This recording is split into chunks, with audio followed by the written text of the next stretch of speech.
The following presentation of the Eric McKenna Project is sponsored by no one. Hello, you're listening to the Eric McKenna Project.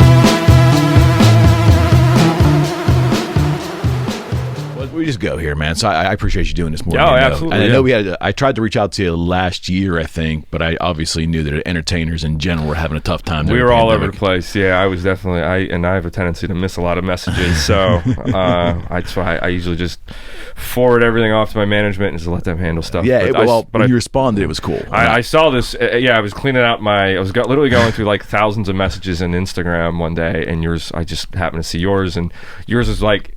Because a lot of them are just nonsense, like, but yours was legit, and I was like, so I hit you back. So no, it worked out great, and I appreciate you taking time out of your day to do this. I missed that show that an employer I was working with a while back you did, and the reviews were nuts. Like, that's all I heard about through the Christmas season. I think it was 19, maybe. Yeah, okay, it was right before the or maybe pandemic, even 18, right? yeah, or whatever it was. And I just initially, and the podcast was young then, and I tried to reach out to you at that time. I just didn't hear back, and I figured, well, you're just so busy. But I really wanted to 2019 was by far the craziest year of my life, and I hung from a crane in 2016. So that just tells you the roller coaster that I was on. What made 19 crazy? TV. A lot of TV. Right on. Yeah, TV, and I also launched, I helped create Liberty Magic with the Cultural Trust. Right on. So at one point in time in 2019, I had 52 Up Close, which is my residency at Hotel Monaco. I had that in production. That's been in production since 2016. Okay. And then in 2019, I launched Liberty Magic with the Trust, which was a new venture with me and them. And I did 100 shows there that year, 100 public ticketed shows. And that was between two shows. Wasn't it supposed to be like 52 though? So okay, yeah, I don't want to get. That's only once a week. I know. I don't want to get too confusing here. So 52 Up Close, the show that I do at the hotel. There's 52 seats. Okay. And it's 52 shows. Okay. Now when I was originally doing 52 Up Close, it was originally I ran it 4 shows a weekend for 52 weeks a year. Right on. So I was doing a lot of shows. And that was in 2017 and 2018 into 2019. Yeah. And in 2018, at the end of 2018, when the deal with the Trust was starting to come to fruition, I realized that there wasn't enough of me to go around. I can't clone myself and be in all these different places at one time. So I had to make these hard decisions that I would take 52 Up Close and I would limit it to just 52 shows. Got it. So that's why I cut it back. And that way I could do. I created 2 shows that I did at Liberty Magic. One was called In Plain Sight, which was my stand-up comedy magic and all that stuff. And then the other one was a bio piece on Houdini called The Life and Death of Harry Houdini, where I actually got to use my acting chops and got to act on stage every night and played Harry Houdini. Well, I also saw too that you were on the Discovery Science Network. Yeah, there was a miniseries, right? I had a traveled. Yeah, I had a big docuseries with Discovery. That came to fruition shortly after Houdini 100 in 2016. Okay. So when I did, the Houdini 100 thing, and that was like 5 years of my life to plan that. When that was all done, I just kind of assumed after Houdini 100 that like life was going to go back to normal. And I was completely wrong. Like I thought the roller coaster ride with Mr. Houdini that I just took, I thought it was over. Right. And then my phone rang and it was Discovery Channel, and they said, "Hey, we caught wind of your." That didn't suck. No, then I was like, "Whoa, where is it?" Okay, now this is getting wild. So when they called and said, "We saw this and we loved it, and we want to, we'd love to pursue something with you, Houdini related, or magic related," of course, my wheels were turning. That took some time from that call until when cameras were rolling, about over a year. I bet. through development phase. But when it was time to go, because then we locked up George Houdini, which is the great-grandnephew of Harry Houdini, which was I thought was like the icing on the cake for this project. You know, when they were selling me the project, they were literally like, Lee, we want to take you around the world. And I was like, great, I'm in. There they go. And how they pitched it to me was really interesting. They kind of pitched me like, Lee, we see you as the Anthony Bourdain of magic. And I was like, all right, you're talking my language here, Discovery Channel. So was there food involved? There was no food involved. The food was going to be the magic and the history, because that's what I'm big into, is the history of magic. And so we came together on the idea. And the icing on the cake was, well, we're going to go get the original of the pitch was, you're going to go around the world and we're going to film you doing Houdini stunts in locations that he might have done them. Okay. And I'm thinking, like, that's obviously what I did in Pittsburgh. Sure. That would be really wild to go do that around the world. Sure. And whenever we were able to secure George Houdini for it, he, just brought a completely different level of, uniqueness to the show. Because now it's no longer about a magician doing Houdini magic tricks and talking about Houdini. It's like we got the family involved. We got these. It's deeper. It went way deeper, and the story became more about almost his journey, and than me. And I was totally cool with that. I wanted it to be more about his journey into learning about his family, Houdini, because I was the guy that got to go along for the trip and learn. Because when you have a Houdini involved, like a member of the Houdini family involved, when you go to museums that have Houdini memorabilia there, they don't let you touch it unless you have a member of the family. So when you roll in with a member of the family for this stuff, it was like carte blanche. It was amazing, because they were handing me these books that, like, nobody has touched in a long time, and and they're all under glass, and the handcuffs of Houdini. So I'm getting to play with his actual stuff, which I didn't think would ever happen in my life. So that was super cool to film that with Discovery and shoot those episodes. We went to Budapest, which is where Houdini was born and raised. So I was on the corner of where he was delivered, Harry Houdini, like the corner where the hospital was, where he was, and I'm standing there with a member of the Houdini family, which was rad. Right on. So just it just it just kept going and going, and then here we are today, after the pandemic, and picking right back up. Yeah. So talk about the pandemic I don't want to dwell on that. I don't want this whole our time together to be about that. But obviously, we started this podcast in March of 2019. And then the pandemic hit, so that's been a big topic of a lot of folks, even our reoccurring guests, like, what the fuck happened? Yeah, right. Well, I'll take you back in time to right before the pandemic. Okay. I have a really strange story with it, which, as a magician, I should, I guess. So after I wrapped with Discovery, and we stopped filming that, we wrapped that, I did press on it, and it was out. It went around the world. It was fantastic. Incredible reviews. People loved it. Got a lot of traction. A lot of people watched it. I was really blown away by the numbers. So that now lives in infamy on Amazon Prime and Discovery Plus. Be there forever. So right after that, we were initially in 2019. Remember, the 2019, craziest year of my life. I did 152 public performances. 100 with the Trust, 52 almost every other day. It was crazy.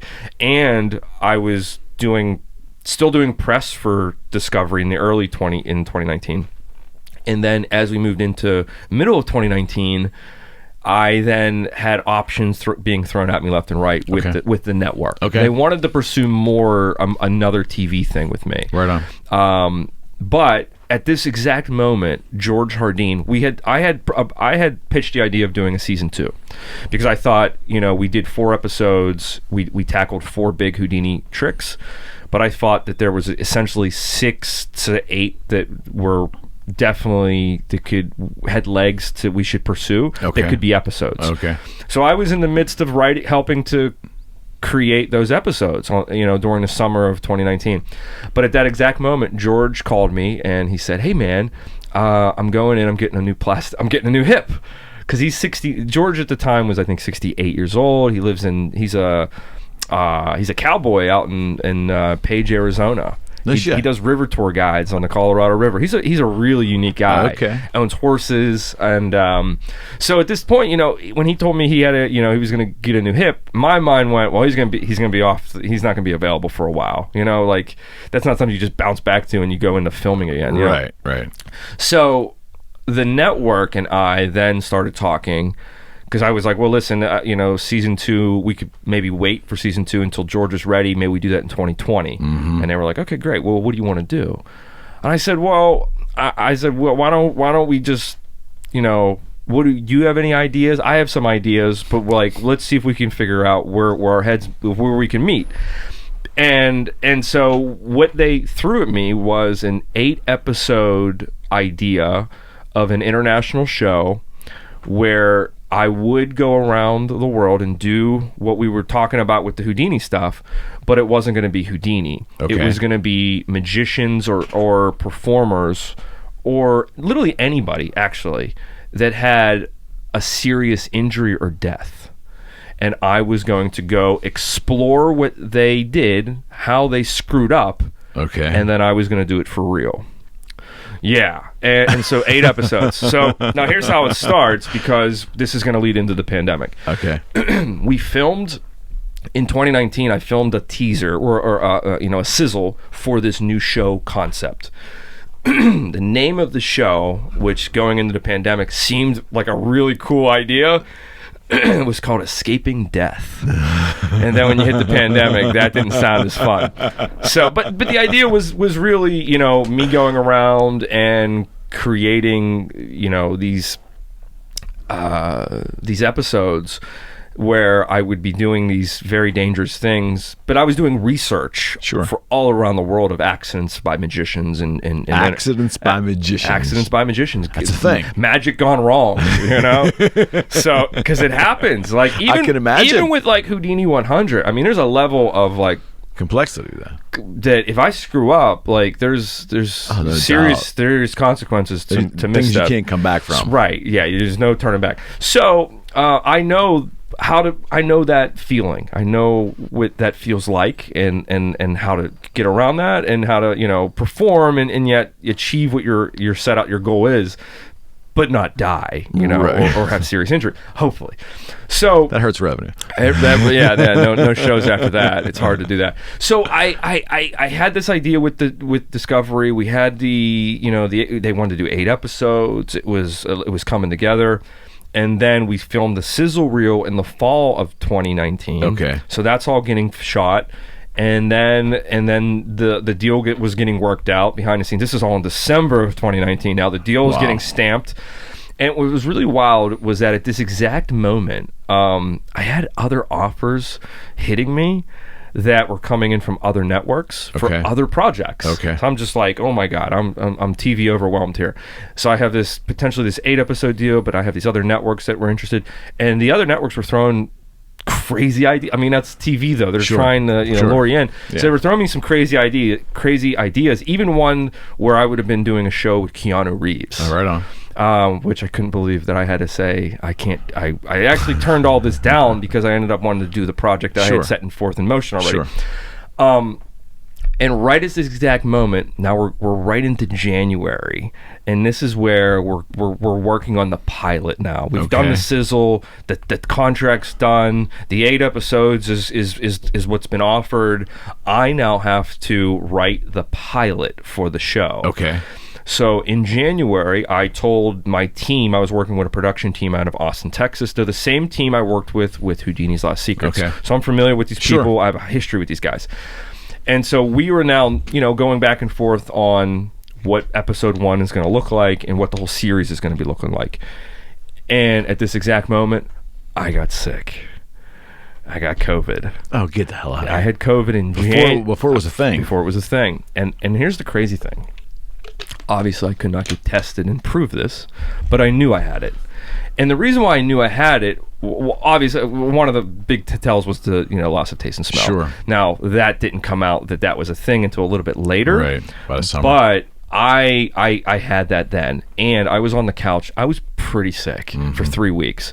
And during those 3 weeks, I was supposed to be writing these episodes. Like every week I had dedicated to writing one episode of television. Sure. And so now I'm 3 weeks behind. And I have to, and now we're during this exact moment where I'm sick. They're now plotting dates to start filming the pilot, which we were going to shoot in Austin, Texas, in the spring. in March end of March, the last weekend of March. Of course. So as I said, my story's wild because I had so many things that were major fluctuating all at one time, and the world behind us was falling apart. Right. You know what I mean? Right. And so so I'm supposed to be writing these episodes. I was sick. I had to tell them like, hey, listen, like I'm a little behind. I was sick. I'm gonna need a couple more weeks on this, but I'll be good for the pilot. I'll be ready. Right. We're good to go on the pilot. And as we got into that moment in time, I had already been doing, well, when I was sick and not writing the writing episodes, all I was doing was coordinating with other entertainers around the world. Because at this exact moment, as I'm working on a television show, I slowly started to see my dates on my calendar for 2020, right? They were now starting to slowly disappear. Interesting. And, right at the end of January when this was starting to... Because it was happening over there. Because it was happening over there, and I think smart people over here were already knew what was on the horizon. I believe it, sure. And because I started to see a date go away, this one, and I was going, I just lost 3 shows in a week, and that doesn't happen in a year for me. You know what I mean? Like when shows get locked in for contracts, like no one's backing out or changing dates like that. Like like that many times that close together. Like I don't know, there were all these little red flags. And then at the exact moment, I had a lot of time on my hands being sick, and I'm coordinating with entertainers around the world that also have a lot of time on their hands in January, because January is not a month where we're very busy normally. Got it. So at this exact time, I have friends that were in Japan. I had friends that were in Canada. I had friends that were in China. And at this time, I was getting messages from these guys because we were talking about what was happening in Wuhan, and we were discussing, do you think that this could screw up or could come where we are or could screw up the industry? Or did it, we're just, looking at the business element of it. And immediately, that's when I started to, when my friends sent me a message that showed life in Wuhan on this was literally January 28th, right around this exact moment, and I went to show that to somebody else, and that video had disappeared, and I knew there was a problem. Wow. I knew, and that's when I asked him, I was like, can you send me that video again? He said, I can't get it. I said, why? He says, I think China just banned it. Wow. I went, what? Yeah. And because it was showing life in Wuhan, the dude was like, it's closed down, everything's crazy, they're building hospitals, it's it was very there was a video of people dying in the streets, just falling over. I don't know if that's true. Have you heard that? I have heard that, yeah. Falling over. Falling over, yeah. I some of those things, I don't know. Sounds a little sensational. Sound a little sensational. Yeah. And to be honest with you, when that video disappeared out of my phone, immediately the one thing that first came to my mind was that I thought that this was a marketing ploy for a movie. It felt it felt like this was going to be. No, I get it. And it was are they trying? It is 2022. 2020. The ideas of how they spin movies now is wild. So I thought, not that what was going on in Wuhan was it. I was just saying, is there some type of marketing? I saw it as a marketing event or something. Are they trying to capture people's attention with these obscure videos? Maybe they're trying to draw us onto a wormhole to see some film that's going to come out later this year. Needless to say, that would have been better than what happened. That would have been way better than what happened. Even if the movie sucked. Yeah, right. So at that moment, I'm seeing this happen, and I'm saying, and of course I was sick, and I'm lining all these dots up, and I'm even telling my friends and my family, I'm like, I had this, and they're going, Lee, no, it's over in China, man. It's not coming to the United States. And I'm going, yes, it is. Not only is it going to, and I was predicting, I'm saying, not only is it going to come here, it's going to shut us down. And of course, no one wanted to believe that word. No one wanted to believe that it was going to shut down. So as this goes forward, the February, I call it the lost month of COVID, because February was, we all knew what was happening, but nobody seemed to be paying attention to it in a way.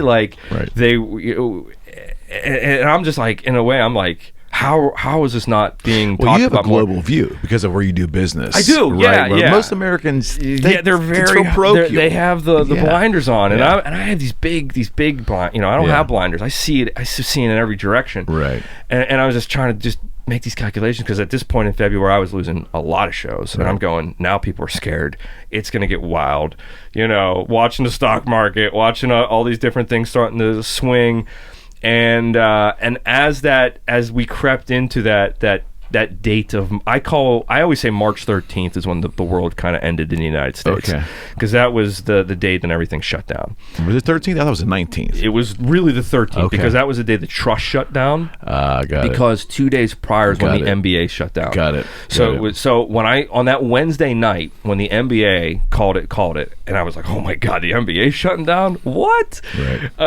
That night I fielded a call from the trust, and they said, Lee, are you busy this weekend? And in actuality, I wasn't. I was writing that. I was going to be writing all weekend because I had to go start filming the new show in Austin, Texas in 2 weeks. Got it. And I said, why? What's up? And they said, well, our artist, the magician that was playing Liberty Magic at that moment, was sick and was on stage. They called me when I'm not going to name names, but the magician was on stage on that Wednesday night. I get a call. Wow. They say, the magician we have on stage right now is sick. And I said, you probably should shut down the show. But they let the show go on. And immediately they were like, no more shows with that artist. We need you to bring your show back in. Because they had a sold out weekend. Absolutely. All these tickets. And they don't want to give up these shows. And so I said, listen, I'll come in and do it. But I guarantee this will be my last weekend at Liberty Magic for a very long time. Right. And I went in that Thursday. And it was crazy. Is during that day when I'm setting up, I was thinking out all of the ways in my show that I could make it COVID friendly, even though that wasn't a thing yet. Because there's moments in my show where, there's a lot of touching. I do a thing with cards and we come very close, and, even with the pens and, I mean, you're thinking of every element in your show where human interaction takes place. But that's what a magic show is. Yeah. Comedy show, you're back and a comedian stands on stage. Magic show, people are involved. It's interactive. Things are in your hand. Things go into the audience. So I'm looking at all these dimensions of how can I change this for tonight. And I did. I went out that night and I said, tonight's show is going to be a little bit different. One, I'm not the person you thought you bought a ticket to see. Hi. And so people were excited to see me, but at the same time, I then had to fill them in like, I think tonight's going to be our last night together, so let's just have some fun. Wow, no shit. Yeah, I was saying that on stage. And backstage, I was telling all of the trust, everybody that ran the theater, I said, listen, I shook everybody's hand. I said, it's been a pleasure working with you guys. Tonight's going to be our last night. We'll be shut down this weekend. I probably won't be back tomorrow. And I probably won't see you for a long time. And I said, this has been a dream come true to produce this place. So we're going to put this dream on hold for a while. Right. And even then, people they had these looks in their eyes like, what do you know? Like, how do you know this? And I just said, my intuition. I know what's happening. And then I explained, like, January, I was sick. I had this crap. I lost all these shows. Like, now that it's here, watching what just happened in China, it's gonna happen. You can't stop it. Like, because I am a big history buff, and I was very aware of the pandemic of 1918 and the Spanish flu and all the history lesson behind that. Okay, let's go there. Similarities. What? Because I have another friend who also studied it very much too, and he said that it's interesting that it's kind of unfolding from a mediation standpoint, kind of the same way. We're just not patient enough. Like in that era, people tended to be more patient. Yeah. Pandemic lasted like 4 years. 4 years then. We're not patient. And it was cool, like even knowing that, like I learned the fact that Harry Houdini, he had Spanish flu. Like Houdini got it. So back then, the one of the things that I really gravitated towards was the disinformation that was coming out of all over the world in a way that was hitting media, all the disinformation. Because being a magician, I am just a student of manipulation and that idea. Right. I gaslight from the moment I walk on stage. Every action I take, from my hand being in my pocket, I'm sending nonverbal cues to my audience of what I want them to remember, think, see, understand. Sure. I'm playing with your perception of what you're viewing on stage. Right on. All moments. Oh, for sure. That's how far. When you're watching a magic show, you're really watching a play, because the tricks are, they're the high notes, right? Okay. But there are so much little intricacies, like subtleties that play into a routine or a piece of magic or something you're witnessing on stage. So that the gaslighting, element of what I do, I was seeing this like play out with with a pandemic in a way on the national scale of media, why I bring that up is because like I remember learning learning about the pandemic of 1918. Like a lot of people, when you say like where did it come from, people go, oh well, it was the Spanish flu, it came from Spain. That's not true. That's a lie. That was invented by our military. That was invented by the United States, because Spanish flu came from Kansas. It came from a military base on Kansas, and it spread through our military. That was in the height of World War I. And the reason why the president at that time said Spanish flu and not American flu or Kansas flu, it was a military tactic, because in the height of World War I, our servicemen over in Europe were going into Spain. Okay. And they were taking the Spanish flu with them. Got it. And so there happened to be a giant outbreak in Spain. And obviously everything that was happening in the United States, no one really knew about, because, technology, whatever. But they called it the Spanish flu so that our enemies didn't know that we were ravaged by it internally in our military. And that's seeing that kind of disinformation, that was played out, because you can go back and learn about this 100 years later and see where we did this or who did that. So you were already skeptical. So I was already skeptical of this crap, and everything I was being told about it. So there was that element of the pandemic, and then throw in, how do you navigate it as an entertainer performer? Because as someone who has done magic every single day, has been an entertainer every single day since I was 10, I've never in my entire life believed that I could be unemployed. Yeah. It never crossed my mind. I bet. I never thought that could happen. And then when March, the 13th, that Friday, and I got the call from the trust that said, yep, you were right. Trust is shut down, and then the dominoes fell in every direction. Immediately I go, what do I do? Like, my only skill, well, one, I have a show called 52 Up Close. Horrible name for a show during a pandemic, right? You know what I mean? Like, that's not gonna fly. I'm working on a TV show called Escaping Death. Like, that's not gonna work. So I was looking and going, I don't really know where to go. This was a moment where I was super confused, because I've always had a direction of where I was going with my career, and at this point I was like, this is a speed bump. I'm unsure of how to navigate. Okay. And that was when I leaned on my mentor, Paul Gertner. I happen to have one of the best magician mentors in the game. He's former Pittsburgher, but he's one of the top magicians in the world. And I called Paul, and Paul was he was as clueless as I was in a way. He was as much not knowing his future as well. And so that obviously, then I became very, nervous about my future, performances and shows and projects and everything I had worked on. And because, if my mentor doesn't have the answer, who has the answer? No one really had the answer. The answer was going to play out in front of us for the next, I didn't think it would be 2 years, but it's what it took. 2 weeks to flatten the curve. That was the biggest lie ever. Like, and I think that was one of the most probably annoying things about the pandemic, is if they would have just come out and been like, "Yo, year and a half, sit tight, find something else to do for a year and a half," like, because they just kept pushing the goal, moving the goalpost. Yeah. It was 2 weeks and a month and 3 months and 6 months, and by that time, all I was doing in the short term was working on how do I be back on stage in the long term. Sure. And as I saw that idea get further and further and further away, I then had to transition and go, I can't sit around and do nothing for months. This isn't going to work. So what do I do? So that's when I initially went, well, I guess virtual. I'll have to do what everybody else is doing and go into the virtual world with what I do. Magic in the virtual world doesn't work as well as you think, but it does work better than comedy. Yeah, I would agree. It works better than comedy. I think it can, and I think it can even work better than music, because magic is interactive still.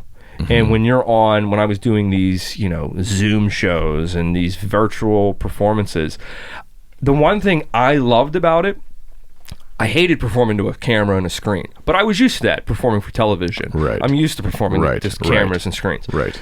The one thing that I looked forward to in these performances was the one-on-ones. Was when I could go, because I knew that there would be 1,000 people watching at one moment, which, is already kind of crazy that 1,000 people are tuning into a virtual magic show. Right. But the fact that I could go, hey, random person who wants to help, and then bring them in and put them live on camera and have that interaction with them, and I could do magic for them, like mind reading stuff through this medium that had a unique feel to it. Okay. But that feel wore off for me. You know what I mean? I had you could make those interactions and have those. Was it unfulfilling? It was unfulfilling. Yeah, it just wasn't. It wasn't what I signed up for when I was a kid. Okay. Fair enough. When you're on stage and the applause and the rush and the standing out, it's like that adulation. When you're done with the show, you close your laptop and that's it. Like, and you pop popcorn. There was no culmination for every, and like I said, and at the end of the day, I understood, like, I'm not, in a way, I wasn't really needed at the moment. Like, entertainers, there were other major things that were on everybody's plate than we were the distraction of the pandemic. That's what entertainers were really. Yeah, we needed more than ever, though. Well, sure, yeah, absolutely. Absolutely, we were very much needed in this realm to fill people's days. Did you see the drive-in shows that some of the comedians did? I did one. I was going to ask you. Yeah, you actually did one. Oh, I did a big one, man. Yeah, I did one. So right when we were looking at the reopening phase, which was never gonna, we all saw, we were like, which reopening phase was this? This was early. I think this was around this was in March. No, May. It was in May. So this was end of May, going into the summer. Okay. And I had the theater. It was the City Theater. All right. On South Side, and they were working on a drive-in show at in Homestead. Mm-hmm. It was in that big new Homestead Works. That huge development they made. I know where it's at. So they wanted to do a show. Where cars would drive in, and they had the ability to take the mics and put it into the FM on all the cars, and so they approached me to do it, and they said, Lee, we want you to would you do a drive-in show? I said, you want to do magic on stage for people sitting in their cars? And they're like, yeah. I was like, you know what, I'm gonna do it simply because I want to be able to look back on this moment in time and during the pandemic and say that I did this crap, So that's why I did it. Under normal circumstances, no, I'm not doing a show for people sitting in their cars to honk at me and flash their lights. But at that moment in time, that was all I had cooking. So I was like, hell yeah, anything to get me on stage, get me in front of real people, whether they're honking at me or whatever. So I did one down at in Homestead, did a huge show. We sold it out. All the cars. It was crazy to have them beeping at me. Was the honking insane? It was fun. It was, it was cool. I didn't ask if it was fun. I said, was it insane? It was. Well, you know what I did was because it was nighttime, and we had video capabilities and stuff like that, so people were watching from their cars. But it was cool to get that one random honk through the I'm like, are they trying to be funny, or are they actually complimenting me? Or were they trying to be a heckler? Was there a heckler car out there? So I remember at one point though, I filmed a bit where I had everybody flashing their headlights all at one time and doing their windshield wipers, and I was playing the music from what's the movie, the show about UFOs that was on Fox back in the day? Scully and Mulder. Yeah. What's that called? You know what I'm talking about, yeah. Right? I'll have to come to me in a second. Yeah. So I had that music playing, and so because remember at that time everybody was talking about UFOs, UAPs. Well, yeah, I think, and they were and the government confirmed them. They chose a great time because everyone was distracted. Right. So UAPs. So I remember being at doing that show, turning off all the lights, having them flick their lights at me, and I was playing that music, and I was saying, "Mom, UFOs are real," and I was showing, because from the camera's point, it looked like I was being invaded by aliens from stage. It was really funny. So I was finding ways to just make these shows unique, make them fun for me, make them fun for the audience. And you know, like the drive-in was an element, the virtual was an element. You know, we were exploring as many ways as we could to figure out how we could just get back to normal or a sense of normal for an entertainer. And at this moment, I was also then still working on that the pilot that had got bumped. What was their communication with you? Well, we stayed in very close contact because we wanted to make this pilot happen. So when March got shut down and everything got screwed up, they were like, "Hey, let's keep talking because we can just keep working on the pilot. We can keep making things better. We have more time now." We were even like, "Yeah, well, we got a little more time, and get this or get that, because some of the ideas were rather crazy that we were going to do." And it gave me our opportunity to now write more episodes and work on some of the I was working on some of the research of the show for the stunts that had gone wrong, and I was playing with the ideas of how to incorporate the magic into it. So as we've gone through the pandemic and through the summer, I was able to then confirm and lock in the filming of the pilot in September. So it went from March to now September. We were trying for June and July, and it just kept getting pushed and pushed and pushed. And like the 1 month we were set up for Texas, and of course Texas went crazy with the pandemic, and so we were like, well, we'll push another like 60 days. Yeah. So September should have been the best place to go, though, because they had the most lax laws until they got the rush of They did, and cases. then they had that rush, and then also this was Austin, Texas. The most liberal city. The most liberal city in Texas. So it was it's all Joe's fault. A little. He's dragging them all from L.A. Everybody from L.A. and New York that went to Texas, they all went to Austin, but that's where we were shooting. Got it. And that was locked in, and we weren't going to change that. So as we got closer to the date of filming for the pilot, the network initially, I was going to fly down and get on set and do all the run-throughs for the stunt that I was we were going to do for the ship for that episode. We were going to go through all the storyboarding, and this was all going to get done, and I was going to be in Austin, Texas for a few weeks to do this for one episode. Right. But then, obviously, because of COVID, this was going to make it a lot harder, and so that was when the network, they said, "Lee, one of the things about this shoot is that we need you to you need to come solo." So I couldn't bring anybody with me. Okay. And they said, 2, you need to drive. Oh shit! And I went, I live in Pittsburgh. That's in Austin, Texas. Yeah, it's a haul. That's a haul. Are you that's by myself? 24 hours, 23. It's a 24-hour drive. Yeah. And of course I understood why they didn't want me to get on a plane, because they were so fearful of me catching COVID. Oh, yeah. Because if I get COVID, I shut down the entire operation. Right. Camera Camera guy gets COVID, you can replace a camera guy. So I understood, like, I was the centerpiece of this whole formation, and if anything happened to me, the whole thing falls. And they got a lot of money on the line. So I said, all right, I'll drive. Rent me a car. Give me something nice. It's a long drive, buddy. But believe it or not, when I was going into this drive to Austin, Texas, the one thing I knew that I wanted to do, because I was going to have to drive back. Right. Well, I could have flown back. I could have flown. They wouldn't have cared? Because they wouldn't have cared at that point. I could have flown back. Okay. The reason why I was going to drive back and drive down and drive back was because when I wrapped on Houdini's Last Secrets in end of 2018, one of the tricks or stunts that I did on that show or on the episode was the water torture cell from Harry Houdini. They created that water torture cell specifically to my height. And when we were done, I know what they spent on it, and it was a lot. And when we were done, I said, well, what are you going to do with this giant water torture cell now that you built it? And they said, nothing. You want it? I went, yeah. I said, well, how do I get it back to Pittsburgh? I said, figure it out. Okay. And at that exact moment, I was like, I don't need this thing right now. Like, can I put it in storage? Is there a facility in Austin, Texas that I could like put this in? They're like, oh yeah, we'll throw it in a warehouse.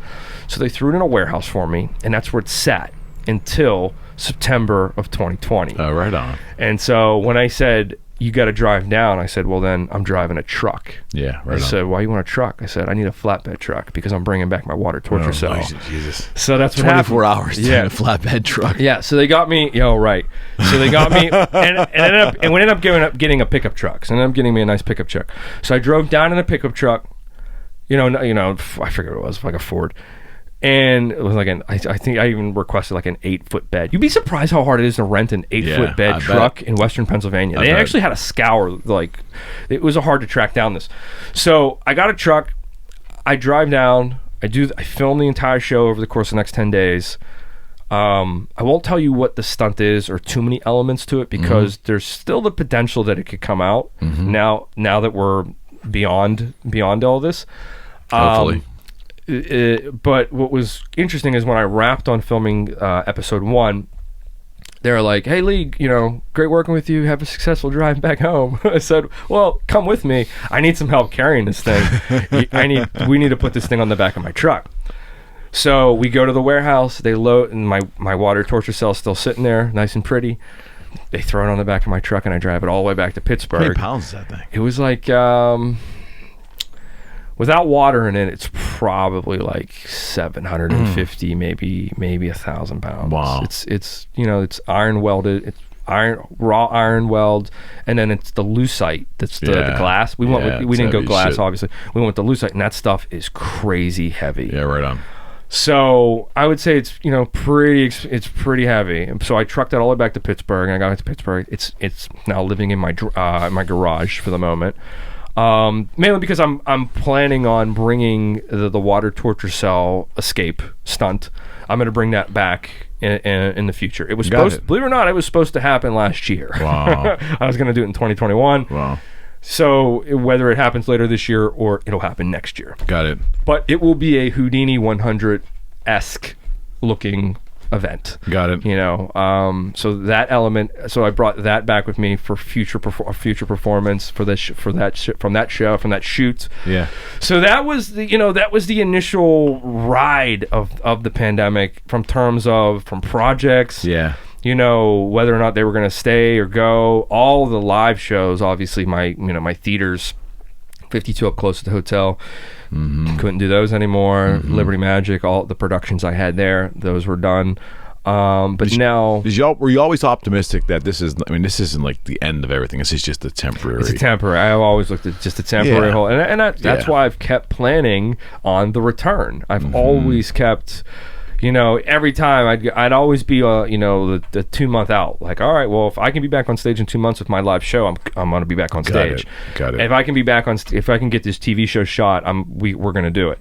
So I've always been gung ho to try to bring it back. It's just as we've gone this long, the conditions have never been right, and every time you think that the conditions are right, a new variant pops up, and then you're going, well, I got to question whether or not this would be a smart play or not. And every time I've chosen COVID because I just knew I wasn't going to beat it. You're not going to. Okay. It was too powerful in terms of what you could do, and getting people back into the theater. And your first live show back. I'm guessing that you looked out and you saw a sea of people wearing masks. I did. So how was that, not being able to read facial expressions very well? That was another thing I was not expecting, because I headlined the Strand Theater up in When was it? When was your first one back? The first real live, like, quote unquote, like live performance was the Strand last fall. Okay. So you were out for a year and a half. Year and a half, yeah. I mean, I did virtual. Yeah. Those weren't live shows. I was something. I was doing colleges, but they were virtual. I was doing corporates, but it's all online. It's like driving. The driving, but that's still not. That didn't even really count because I can't see faces, and I'm staring at headlights. So the real first, I would say, quote unquote, like my actual being back to me doing my shtick, my whole set, my whole performance from the beginning to the end was the Strand last fall. And you just see a sea of masks, and there was a lot of masks, and I knew I was going to be looking at that. I knew that there would be some people that didn't, some people that did. And when you're looking at masks, you're not seeing the smiles, you're not seeing the laughs, you're not seeing it really does take away that human element of what a show really is. If you just take away just the mouth, it's funny. Looking at people's eyes does not do it. It is the face. It is that mouth. There's the teeth and seeing people laugh and Well, the eyes can send mixed signals to you too. Exactly, and that's the thing about when you're watching somebody with a mask on. Oh, comedians like, am I getting over or not? I can't tell. You can't tell. So, and then of course the laughs are muffled, and so there was that element of it that kind of wasn't that fun, but at the same time, I was just happy to be back doing my show, doing the jokes that worked 2 years ago. Do these things still fly? You know, so that happened. Any COVID jokes? I did throw a few in there. Yeah, how'd they go over? By that point, people didn't care about COVID jokes, so they were just kind of like throwaways. But because one of the bits I would do, like, and it was been a standard for my show for years. I've been doing it forever. But I have a bucket on a pole and I shoot it out into the audience, you know, and there's a whole series of things I do with it. But there ain't nothing better to have with like a 30-foot pole with a bucket on it when you're doing stuff with a COVID audience. You know what I mean? Like, you can stay there, drop your change in the bucket. You know, you don't need to come anywhere near me. But so, you know, during the pandemic, though, it was, you know, from an entertainer's point of view,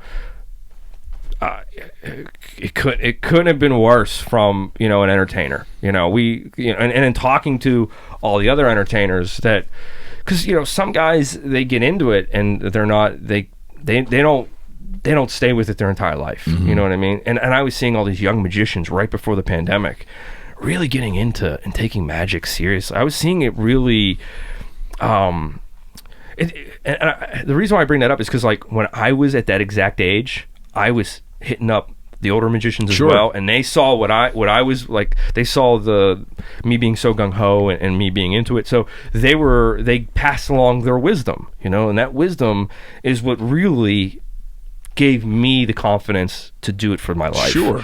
And so I see these young magicians that right before the pandemic, and it was funny, because I was using FaceTime and, you know, technology to interact with these young magicians that were all around the world. Mm-hmm. And during the pandemic, I was trying to say to them, hey, this isn't forever. You know, this is just a bump in the road. You got to stay in it. You'll be fine. And because that's what my mentor was telling me. You know what I mean? This is going to be, you know. And so I was trying to give them the same confidence. Like, hey, you've come this far. Yeah. You're going to go a lot further. It's just going to take a little bit of time. You think most hung in there? Do you think? Or do you think we lost a few? I know we definitely lost a few. I know a lot. You know, some guys didn't stay with it, but you know, the young kids that I did see that did have that passion. The ones that I've stayed in contact with, they're still doing it. They're still going at it. And now they're back. Young man that I know in L.A. Young kid out in L.A. He's been, you know, through the pandemic. He's now doing more show. He's doing in-person shows again, and he's brand new to it, you know. So he's out there trying and hustling and trying to do like the restaurants and stuff like that. So comedians do the same thing, right? I mean, pure comedians do the same. They have to. They do drop-ins, like they're working on their act, right? Yeah, drop-ins is kind of the dreaded open mics, right. But hey, the dreaded open mics are where comedians go to refine their material. You know, that's where you can really get a really good, I guess, you know, vibe of what if your comedy or if your stuff's working. Okay, is those open mic before you take it to like a real show. So like an A-lister would do that because, you know, if they're playing larger arenas, they're not really getting the room vibe.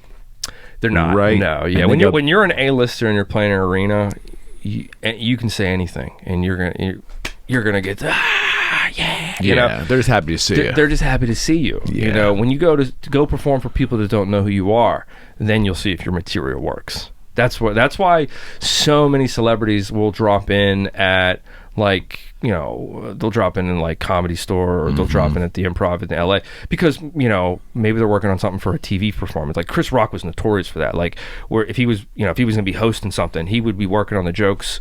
He'd go to an open mic where no one was expecting him.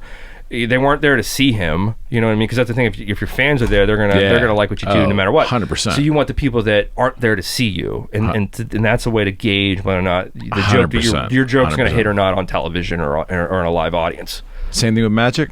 Very much, absolutely. Yeah, I would definitely. Back in the day when the Arcade Comedy Theater and the Improv.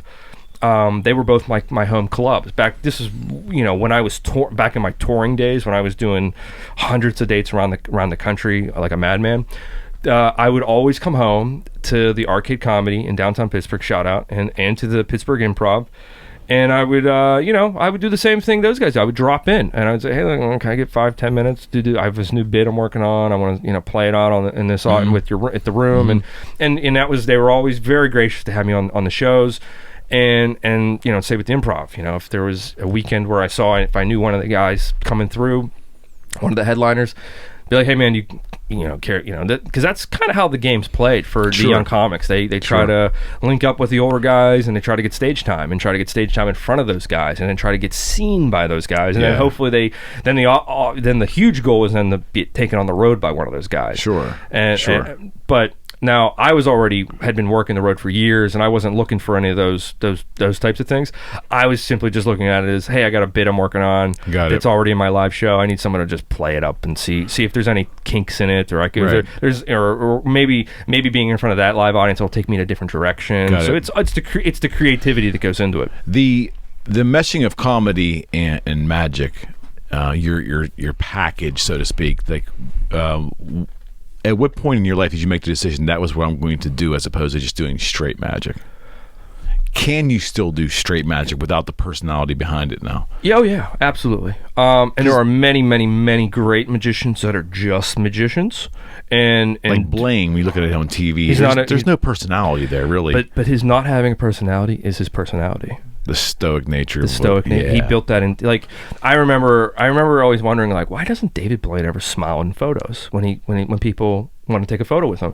And it was because a long time ago, in the very beginning of his career, I believe somebody, I don't remember the exact person that told him this, but I believe it was somebody famous, and they said, "David, your brand is this, and in order, you have to live it." And that's why he you very rarely see a David Blaine smiling photo, and that's why, because he's that guy. He always has that kind of that, because that's his brand, and he lives it day in and day out, and even down to when he takes photos with people. That's how in tune he is with who he is as a performer. Wow. And that was a great piece of advice that he got, and he's used. Got it. But there are a lot of really great magicians that aren't there to make you laugh. They're there to just blow you away with not only their talent, but their creativity in the talent. Okay. The guy that has done that more than I think, that has impressed me in that realm, is a guy by the name of Guy Hollingsworth. Okay. He is an English magician. He is very dapper, but he is one of the greatest card magicians in the world. No shit. And you're not there to laugh. You're there to just be in awe of how amazing this guy is. Yeah. So there are so many different genres of magic. Of course. And I'm a guy who grew up in Pittsburgh and fell into magic very early at the age of 10, and I just didn't ever want to get pigeonholed into one genre. Okay. Because I do the huge stunts, like Houdini 100 and Chinese water torture cell and bullet catch, and that's a genre of magic. But I do 52 up close, which is close up, sleight of hand, and that's a genre of magic. Right. I have in plain sight, which is a comedy magic performance, and that takes me into that realm. And then I have the Life and Death of Harry Houdini, which is an acting thing where there's not a lot of comedy in that show. It's more of a history lesson about Harry Houdini and his life. And I in that show, I give you his final 36 I give you his final night in his house in New York City. So the show takes place in Harry Houdini's actual home. So I transport you back into Harry's living room on the night of October 10th, 1926. That was the final night Harry Houdini was ever in. I believe that's the exact date. It's been 2 years since I run the show, so I'm foggy on some dates. But that was, in history, the last night Harry Houdini ever was in his New York home in Manhattan. And I actually in Queens. And I looked at that moment in time because that was kind of really crazy what he did. He was touring. He then came back to New York for one night. And after he left his house, the gentleman that took him in, that drove him to onto his next gig, recanted a story after Houdini's death that when Houdini got into the car that day after, on what it would be October 11th, I believe, Harry said to him, Dunninger, he said, "That was the final time I'll ever see my house." Wow. It was a weird thing That's very weird. It was a very weird thing to say, right? And Dunninger, that like caught Dunninger off, caught him off by guard, like, why would you say that? And shortly 2 weeks later, Harry Houdini would be dead. So what I wanted to do when I was creating the show is I really wanted to look at that last month of Houdini's life. Got it. And see where the story could be told. And the story for me was told in that final evening in his home. And so when I invite everybody in the audience that night, you're transported back to 1926, and when the show is presented to you for that evening, you're told that you are neighbors and friends of the legendary Harry Houdini. And I'm playing Harry, I'm acting as Harry, and I'm coming on stage, and I'm pretending, and I'm bringing you back in time. And there's music, and there's sound effects, and there's all these different various elements. And the story that I tell is kind of the life of Harry Houdini. In those next 80 minutes, I tell you the high points, some low points, but some of the high points of Harry Houdini's life, through magic and through storytelling.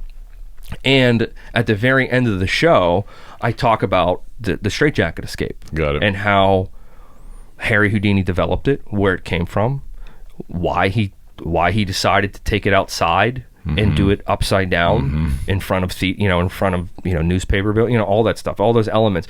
And so I wanted to give the audience that was viewing this Harry Houdini bio show, I wanted to give them a little bit of context through the performance of all the things that Harry had to overcome to do these things, but how human he was, that he came up with all these things in his living room, like me, as a magician. I came up with this stuff in my living room. Like when I dreamt up Houdini 100, I came up with that on my, sitting on my couch going, I think I want to hang upside down in downtown Pittsburgh and do a stunt, And of course I tell people that and they think I was insane, right?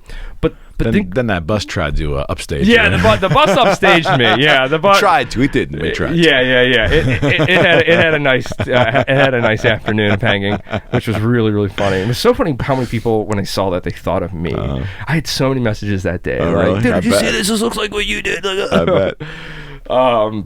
But the Houdini show was just, it was so fun to create and put together. And why is he so special to you as opposed to, the other? Well, I think it has a lot to do with my background from as a kid. Okay. One, I was a magician and, a young hustler. When I found out people would...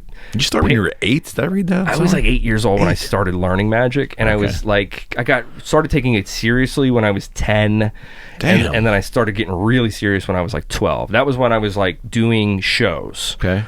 And I was working restaurants in Pittsburgh. Okay. And like 13 years old, my mom had to drive me to these gigs. Wow. I had a full-time, I felt like I had a manager when I was 13 years old. My mom would be like, all right, Lee, you got a show.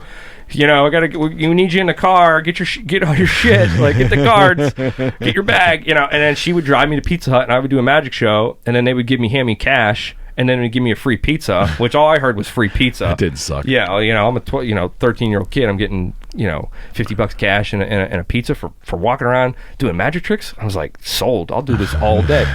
So I was just like, so I kind of looked at magic in my career then as I was a little entrepreneur, but I didn't know I was an entrepreneur. Okay. I just had that entrepreneurial spirit.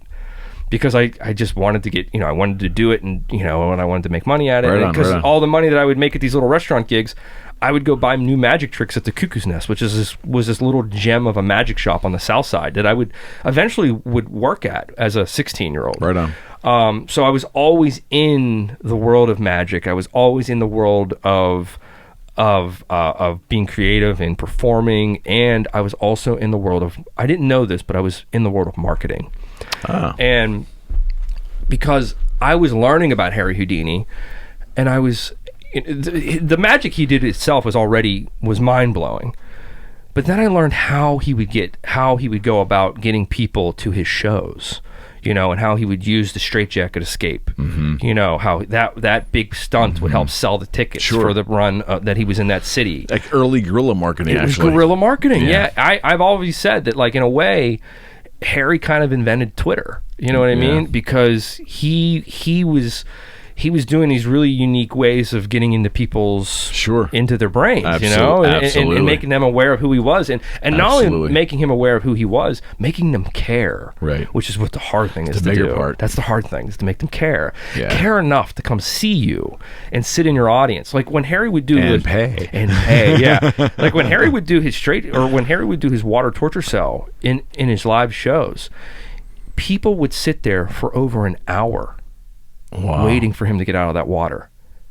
He would be on, and that was he would claim that there was no devices giving him air, because when he was dunked into the thing upside down and the curtain was raised, he wanted them to believe that he was underwater for that entire hour. He has these superhuman abilities. But people back in, you know, early 1900s, they sat there for an hour. That's nuts. Waiting.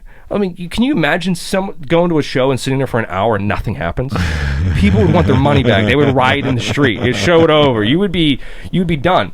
But Harry knew that he could do that, and he was amazing at that. And he brought so much tension into a room with these ideas, and he was the guy that was creating them.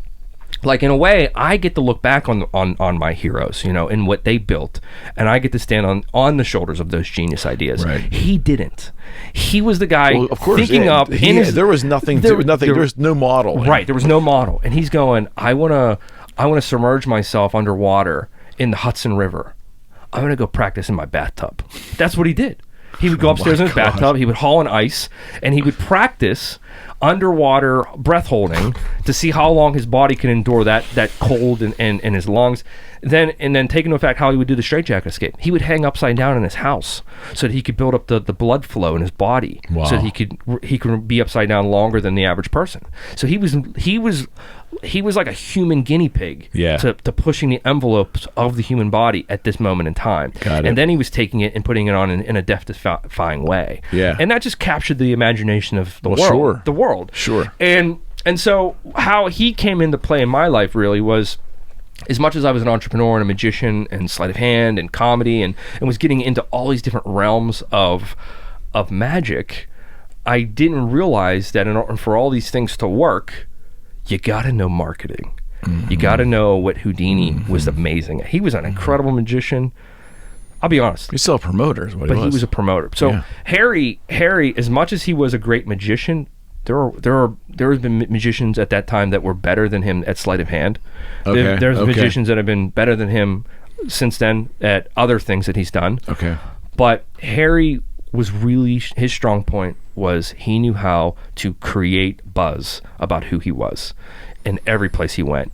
And that was the marketing genius. He understood shock and awe. He understood shock and awe. He understood all those things. And he understood them back when no one understood them. He was the one writing the book in a way. And so me being the person who got to read the book, I was drawn to the fact of how he did this. Got it. And when I got to the junction point in my life when I was 18 years old, I had this opportunity. I was a senior in high school. I was graduating. I had college on my future horizons, but I also had this career of being a magician these last 8 years that I'm looking at how Houdini did it, you know, at this age when he was 18, 19 years old. That's when he went and started performing around the country and making a name for himself. And I'm thinking, is this something I should do? And this is you went to Robert Morris for marketing, correct? Right. Yeah. So I'm going to ask you, did you pull anything out of those marketing classes that actually helped you? 10,000%. Okay. Well, so that goes against conventional wisdom. Right. I'm glad to hear that. And the reason why, I went to Robert Morris, and the reason why I studied marketing was because of a conversation that I had with my mentor at this when I was 18. Okay. Because when I was 18, I was a little confused. I was a magician. I was into girls. Everybody's confused at 18. But That's real. And I didn't. But all my friends knew that they were going to colleges, and I wanted to go be a magician. You know what I mean? And when you tell your parents that, they probably were okay though, right? Because I mean, you said your mom somewhat kind of. They were a little nervous. They were a little nervous at this moment. But I talked to my mentor, Paul, and I said, listen, believe it or not, what did I end up deciding to do wouldn't be something you'd think. I joined the Marines. Oh, no shit. Yeah. Okay. When I was 18 years old, I joined the Marines. I signed up, I got a date to ship. My grandfather was Marine, so I wanted to follow in his footsteps. This was right after 9/11, so obviously there was reasons behind it. Right. So I thought my duty was to serve my country. Go be a Marine, go follow my grandfather's footsteps, and after 4 years, I'll come back to college in magic. It'll all still be here. I just but at this exact moment, when I was supposed to go, getting ready to ship off and go to boot camp, that was when my mentor said, Lee, he goes, I've seen a lot of young magicians come and go. He goes, you have the it. He goes, you're talented enough that you should consider pursuing magic, but he goes, you should do it in a very smart way. Okay. And he goes, you should go and get a degree from college, and you should learn advertising and marketing and business. Because he said, Lee, you'll always be a showman, right? Yeah. He goes, but you're in show business. And he goes, and the only way you'll ever have a show is if you know how to run a business. Got it. He goes, so if in 4 years from now, if you got out of the Marines, he goes, you'd still be starting from day one.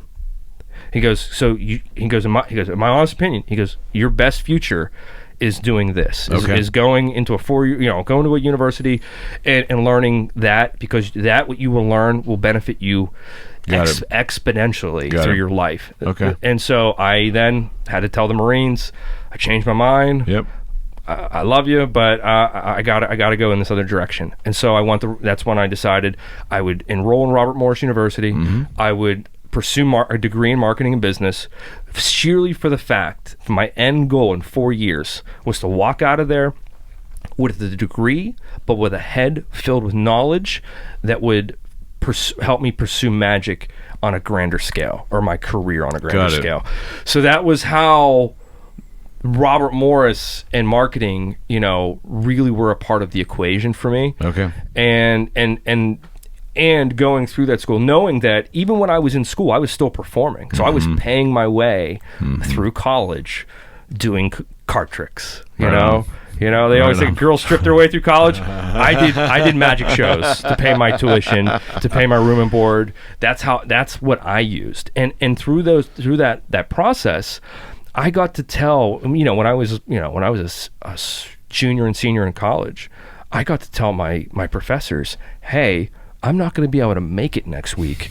I got to go perform in Chicago, or I got to go to New York and do a show that's paying me a lot of money. Right. That and even as a college kid, I was doing pretty well. Yeah. And right on. But I was saying, everything you're teaching me, I would tell these professors, everything you're teaching me in this class, I'm already using. Yeah, because normally that's not the case. They teach you stuff, and it's like, you're gonna forget half of it. Maybe some of these kids will end up in a marketing position. Right.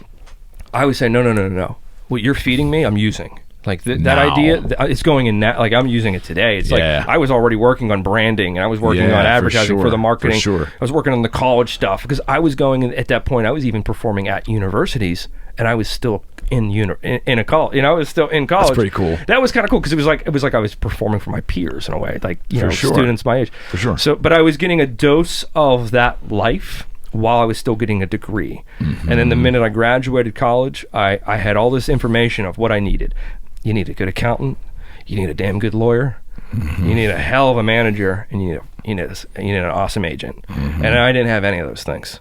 But I went out and found all those things very shortly after, and I got all those keys, those, puzzle pieces. Right. And as I put those puzzle pieces together, that's what helped me give me my success from graduation, through the 2010, and then once I started to hit that run, like I said, I've been so lucky. I've never had a real job my entire life. No real job. I've been a magician every single day, an entrepreneur.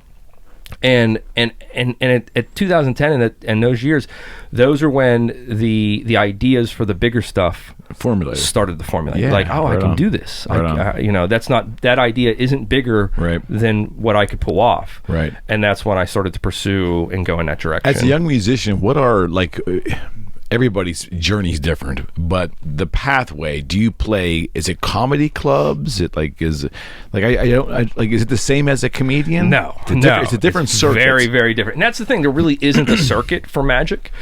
And that was one of the reasons why I wanted to create Liberty Magic with the Trust, because I saw that void. There's an improv circuit and comics all over the world, come and try to play that circuit. Yeah. There's no magic circuit. There doesn't exist. There's very few locations in the world where magic is presented on a weekly. A weekly would be, back then, the only other place, there was really only one real place where you could go and see magic every day of the week, and that was the Magic Castle in LA. Okay.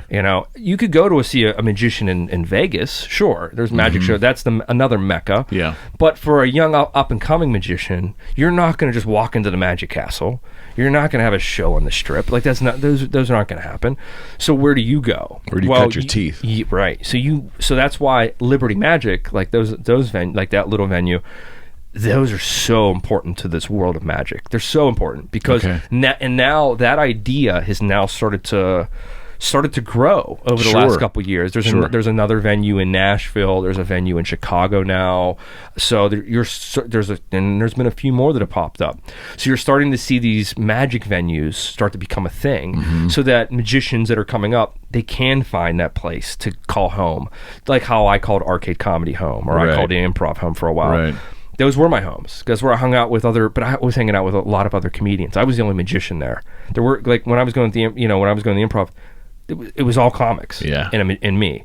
And then, but I was getting a good dose of what their life looked like, and how they did it. In the same way with that had to be helpful. It did, yeah. It gave me a good clue in that, comics run the same hurdles as we do. They just happen to have more opportunities for comedy. But magic is still a hell of an art form to see live. I think it's as impressive as comedy, if not more impressive in some standpoints. If you're doing, you go and see Penn and Teller do the double bullet catch in Las Vegas. Tell me something crazy you see live. Trust me, you can go see a really amazing comedian that would blow you away with the comedy. They're not going to whip out guns and shoot them at each other, though. You know what I mean? Like with Penn and Teller. Like, there's just nowhere on the earth you can see that other than them. Got it. So no, I get it. Yeah, right.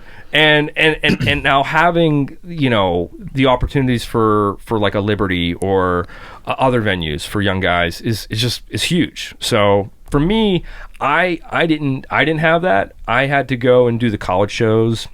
Right. And more or less take any gig I could get at some points. Sure. I mean, I stopped doing the birthday parties, a long time ago. But when they always pop up a movie set screenplays. Right. Always a magic magician doing a magic show at a birthday party. But I haven't done that, and I don't perform for kids. They're not my forte. But there are guys that that's what they're great at, performing for kids, and they make an entire living doing magic shows at schools. And that's a whole genre. There are magicians that go into the religious world, and do well in that world. Sure. So that's what I'm saying, is there's so many opportunities now, and I think that magic has become one of those art forms that is kind of on the come up. I in 2020 I was saying we were living through the Renaissance period of magic. Like, I couldn't believe how many people were like into it. Right. How many people, like, I was selling on I put a show on, it would be sold out in a day. I'm going, what is it? Magic really that popular right now? I was like, this 10 years ago that would have never happened. Wow. But now I think the interest is there. But that has a lot to do with America's Got Talent. It has a lot to do with television. It has a lot to do with all these Fool Us, all these different shows that are now beaming magic into people's homes every day. And, magic's one of those arts. If it hooks you and you got to see more of it, there's not a lot of places to see it. That's a good thing. That is a good thing. That's a good thing. Okay, so I have this question. This is going to give the backstory. First off, before I forget, you mentioned someone told me that Gene Simmons was someone that you'd performed for or had some interaction with. I have a background working with Kiss, too. I'd love to hear that about Gene. Yeah. But conversely, years ago, I had a conversation on a couple different subjects one evening with Paul Stanley of Kiss. And I said something to the effect to him. I said, would you guys be able to do this thing that you did in the 70s where no one ever saw your faces? And, and he explained that the press was rather respectful. It was a different era. And then today, in the world of immediacy and all TMZ and all this stuff, that probably would never work again. Then I made the comment, I said, well, isn't it like amazing that, magicians, with all this media, there seems to be a healthy respect of magicians and not to ruin the magic or try to unwind and figure things out and exploit it. And he made a great analogy, and I wanted to run this by you. He said, well, even if you could really think that you understood the mechanics of it, he goes, here's the rub. He goes, a musician can go up and play this music. That that's something you could do, but that musician's probably played that instrument for 25 years, right? A magician has hours and years refined in their skill and their craft. So even if you think you understand the mechanics, I can show you the mechanics of playing an A chord, but can you do it? Right. Oh, right. Yeah. And the analogy was so spot on. I guess I've always been like, it's amazing that there's a healthy, I think the public is astounded, but I think they want to be astounded. And we must not be too interested in really getting into the ins and outs of the mechanics because, number one, it might spoil the magic. But number two, there just seems to be this understanding that there's a lot of work and years of tooling that craft to get there. Yes. Right? Oh, right. Oh, yeah. Yeah. Is that how you see it? I mean, for the most part? You can learn if you wanted to learn magic right now. And it's a lot easier today than what I had. I had books. I actually had to steal books out of the library. I stole books out of the Carnegie Library when I was a kid, meaning that I checked them out and I don't edit here, and I never returned them. Statute limitations. Yeah, we're good. But no, when I was a kid, like I went to the Carnegie Library, checked out these books. I was the kid under the, you picture underneath like a blanket with a light, reading a book, reading a map. But I was the kid reading a magic book. Right on. So the level to learn, the barrier to entry to learning magic was a lot more difficult back then, right? Even as a magician, even as someone who knew magic, and I was going to come up there, I would see magic tricks. I didn't know how they were done, and I didn't know how to find out how to figure them out. And I knew that there was a deeper level of talent out there.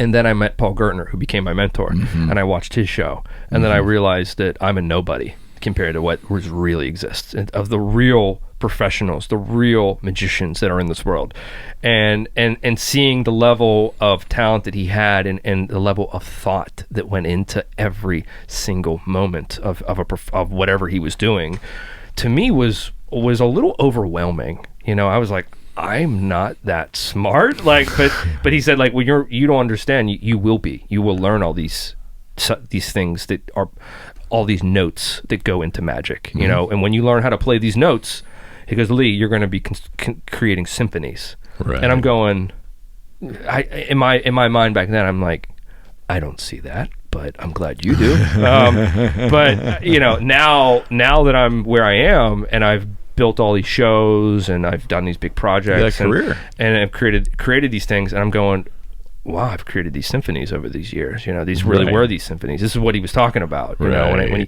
he gave me the tools, I expanded upon the tools and got really good at these tools. And now I put them and I've sharpened my knives, and I can do anything with them. And for anybody that's learning magic today, your hill to climb to learn or to get to where I was, let's say, a 12-year-old or a 14-year-old, you can accelerate that with just your phone, because you have YouTube and I didn't, because you have Reddit and I didn't, because you have Google and I didn't. I had books out of a library that I had to search. Right. I had a deep dive on David Copperfield whenever he would do a new special, and or when Penn and Teller would come out with a new special. That would air, and then what I would be doing the next couple of weeks would I be researching all of the tricks they just did, where they came from, how were they done if I didn't know, and the way you do that, those aren't in books. You form relationships with other magicians. That's what I mean. It's like this. It's kind of guarded, right? It's guarded. It's very much. That's the beauty of it. That world is guarded, right? But you can get into that world faster today. Got it. And a lot easier, and you can actually show that you know a lot of stuff, and you may not have the background yet. You know what I mean? You can almost fake the fact that you know all this stuff, but it doesn't mean you perform it. You mean you can learn it, because it is really out there now. I remember, magicians in the early days, we hated the exposure of magic online. We hated it. Everybody hated it. And then, of course, the Masked Magician came out and put it all on national television, and we were all like, do we have careers now? Like, what else is he going to show? And to be honest with you, so many people hated that guy. And I know who that guy is. I know, I've met him personally. I was at a magic convention quite a few years ago, and I was talking to him. Wow. And I didn't know it. I didn't know I was talking to the Masked Magician. But then he added me on Facebook, and his name is Val Valentino. And I was like, the Masked Magician wants to be friends with? It doesn't sound like his real name. Wait. But that is who that guy was. Okay. And looking back on what he did, it did rub a lot of people the wrong way. It broke the code. Yeah, the code. But to be honest with you, I think it pushed magic forward a lot. It probably did. Because, there's the interest of it. Well, the interest, it created so much, because people did want to learn all those tricks. One thing people didn't know is when they were watching that show, you weren't getting 100% of the truth. When he told you he was going to make a woman levitate, and he showed you how he made a levitate, and he showed it being a forklift, that is not how a woman levitates. That is not, no one is using forklifts. It's just not how it's done, right? Maybe it was a misinformation campaign. Well, it kind of was, but in a way, it kind of was, because it's a good thing, he was giving away secrets that were crappy secrets. They weren't giving away anything, right. But he did give away some good stuff. But he gave away a lot of crappy stuff. But what it did is it made people tune in, which was one, most important. Two, it sparked their creativity. It sparked their imagination about magic. It made them think about it. Of course, all the time, I get people, even to this day, hey, what do you think about that Masked Magician guy? And that show, really? Oh, yeah. That show hasn't been on for a decade. Yeah, at least I think they did come back and film some new ones, maybe in like the mid 2000s. But to be honest, I don't think that show's in production anymore, and I don't think it's going to be anytime 20 soon. Years. I think 20 years it started, right? It's been almost 20 years, probably. Yeah. Early 2000s when that started, I believe. But the essence, though, if you rob the public, I don't think the public really wants to know the ins and outs of all this stuff. And you steal the magic. Well, this is what was so interesting that I learned about that actual thing, was that you could watch that show, learn that trick, be sitting in a Vegas showroom, see that trick, and not remember how it's done. I believe it. And that was what I thought was so interesting about it. Is he gave away all these secrets, and maybe some of them are still in use. But when someone would say to me, "Oh, that Masked Magician, when he did this," I go, "Do you remember how he did it?" And they'd go, "No." I go, "Well, I guess you could go look it up, but you don't retain the information." No, it's a craft, right? Man. Yeah, and people will go, "Oh, I think I remember how it was done," but no. So in magic, and since then has progressed incredibly, and magicians are always a few steps ahead of what's out there, always, and so. Anybody that's coming in and sitting in a show and seeing a magic show that have looked up a few things online or watched one of those shows, I guarantee you sit in my audience and you've seen that stuff and you've watched that stuff, you're not going to know anything about it, and you're not going to understand anything I'm doing. You're not going to know how I'm doing anything I'm doing, because techniques and the secrets have changed. Certainly. And they'll continue to change. And they're going to continue to change as we evolve. Yeah. Some things are always going to be what they are, and those will never change, and those are going to be the classics. But the rings are still going to link, and they're still going to unlink, but magic has pivoted quite a bit, and has pivoted a lot during the pandemic. Seeing how many magicians were doing virtual magic shows around the world was kind of wild. I don't know how that really, I should really dive in there a little bit. Like, how did that work? I mean, we've always watched the big musicians on television. Right. That was all. They were usually illusionists, right? Right.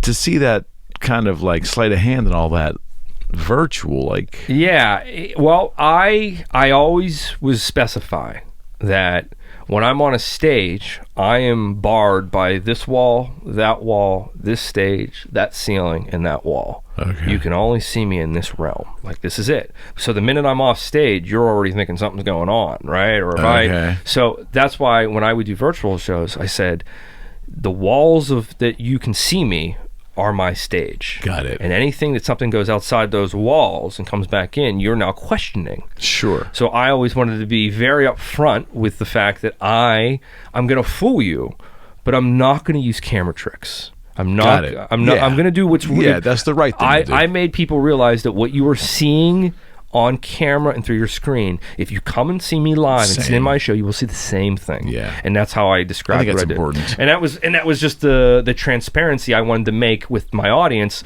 that were buying a ticket to tune in to sit there at their computer and watch me do a magic show for them. You know, because I'm just thinking like, there, you know, the power of cameras and the technologies that you can do anything I want, really, you know.